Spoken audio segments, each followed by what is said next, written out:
Hollywood has always been a factory of dreams, an assembly line for the American imagination. It's a place where fantasies are meticulously manufactured, sold on glittering posters, and consumed by a global audience hungry for glamour and escape. But behind the shimmering facade, a constructed illusion of perfection, there are shadows.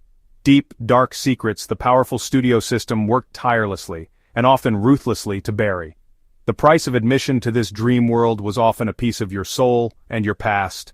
For every pristine image projected onto the silver screen, a smiling starlet, a heroic leading man, there was often a story far more complicated lurking just out of frame, a story far more human, fraught with flaws, and sometimes far more dangerous than any fictional plot. The moguls who built this town understood a fundamental truth. The public wanted idols, not people. They were selling perfection, and perfection doesn't have a messy backstory. People have pasts. And in the high-stakes world of Hollywood, a past filled with mistakes was a multi-million-dollar threat to the studio narrative. The Golden Age was a masterclass in information control. Studios had armies of fixers, publicists, and lawyers to sanitize reality. A drunken brawl could be spun as exhaustion, an illegitimate child might vanish into a quiet adoption. A secret affair could be scrubbed from the record with a bribe to a gossip columnist. Every potential scandal was squashed before it could reach the mainstream press. But some secrets are too big to stay buried. Some crimes leave a paper trail that even the most powerful fixers can't destroy. We will unearth the hidden histories of three of Hollywood's most celebrated icons. We're not talking about minor indiscretions. We're talking about real crimes, documented in police files and court records. These are the stories that survived the studio's iron grip. These are the stories they never wanted you to hear. Steve McQueen. The name alone evokes a very specific kind of charisma, an image of effortless, almost dangerous cool. He was the master of the unspoken word, an actor who could convey more with a steely gaze or a cynical smirk than most could with a page of dialogue. His power was in his stillness, a coiled spring of intensity just waiting to be released. In an era that was shedding the wholesome, clean-cut image of the past, McQueen became the face of a new kind of leading man, the anti-hero. He wasn't just playing a rebel, the rebel. He represented a generation's distrust of authority, a quiet defiance that simmered just beneath the surface. That authenticity bled into his most iconic roles. Think of him on that Triumph motorcycle in The Great Escape, a scene that became a symbol of defiance. That wasn't just a stuntman. McQueen, an accomplished motorcyclist, performed much of the riding himself. Or picture him behind the wheel of that Highland green Ford Mustang in Bullitt. He wasn't just acting, he was driving, pushing the car to its limits through the real streets of San Francisco in a chase that redefined action cinema forever. By the 1970s, he was the highest-paid movie star in the world, the undisputed king of cool. He was a symbol of rugged, masculine independence who famously did his own stunts and lived life at a breakneck pace, both on and off the track as a professional-level race car driver. This wasn't a carefully crafted Hollywood persona, it was an unfiltered extension of his very being. The man on screen was the man in real life, guarded, restless, and fiercely independent. But that iconic persona, the very essence of his cool, wasn't born on a soundstage. It was forged in a brutal crucible of abandonment, poverty, and crime. His father, a stunt pilot, vanished before he was 6 months old. His mother, unable to cope, left him with relatives. He was shuttled back and forth, eventually landing back with his mother and a series of abusive stepfathers. The abuse became so severe that by the age of 9 he was living on the streets, running with a gang and committing petty crimes just to get by. This was a world away from the glamorous sets of Hollywood. The rebellious streak that made him a star wasn't a choice. It was a survival mechanism honed in the back alleys of his youth. The studios, of course, preferred to downplay this gritty reality to sell the polished glamour of their star. But the truth was undeniable. After being caught stealing, he was sent to a reform school, the California Junior Boys' Republic at Chino. It was here, after years of defiance, that the boy who would become the king of cool finally began to find his way. McQueen's descent into delinquency was not a sudden fall but a slow, painful slide, beginning in his earliest years. Born in 1930, product of a broken home abandoned by his stunt pilot father, left by his alcoholic mother with his grandparents, this instability defined his childhood. He was shuttled between relatives, never finding a firm footing. At 14, he left his mother's new home, briefly joined a circus, a desperate act of a boy seeking any form of escape. The road offered no salvation, only more hardship. Back on the streets, drifting and aimless, petty crimes began to escalate. He became involved with street gangs, hubcap stealing, robbery. He called himself a small-time hustler doing whatever it took to get by. He later recounted a business robbery at gunpoint with associates, but details are murky, mythologized. His crimes caught up with him.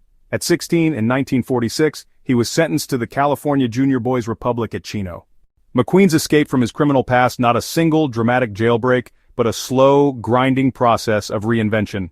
The first crucial step came after his release from Chino. In 1947, with his mother's permission, he enlisted in the United States Marine Corps. A deliberate choice to trade one rigid institution for another, but this time, on his terms. The Corps offered a path forward, a way to channel his rebellious energy and aggression into a socially acceptable framework, a chance to wipe the slate clean, a military record that could paper over a juvenile one. His service was a strategic retreat from a dead-end life. McQueen dove in without hesitation, saving 5 men. Upon his honorable discharge in 1950, he used the GI Bill to fund acting school. He moved to New York City and enrolled at Sanford Meisner's neighborhood playhouse. Lana Turner was the blonde bombshell who defined Hollywood glamour in the 1940s and 50s. Discovered at a soda fountain at just 16, her life story was the ultimate Hollywood fairy tale. She was the Sweater Girl, a nickname that spoke to a potent combination of girl-next-door wholesomeness and smoldering sexuality. Her screen presence was electric, lighting up classics like The Postman Always Rings Twice, where her turn as the duplicitous femme fatale Cora Smith became iconic. In The Bad and the Beautiful, she delivered an Oscar-nominated performance that mirrored the highs and lows of her own tumultuous life. She was the epitome of stardom, beautiful, desired, and fabulously famous. But Lana's life off-screen was a far cry from the polished perfection she projected, and one of those choices would lead to a scandal that threatened to destroy her career completely. The man at the center of the storm was Johnny Stompanato, a former Marine turned mob enforcer. He was as handsome as he was dangerous. Working as a bodyguard for the infamous LA mob boss Mickey Cohen, Stompanato used his dark, brooding looks to move through the city's most glamorous circles. But beneath the charm was a volatile and possessive nature.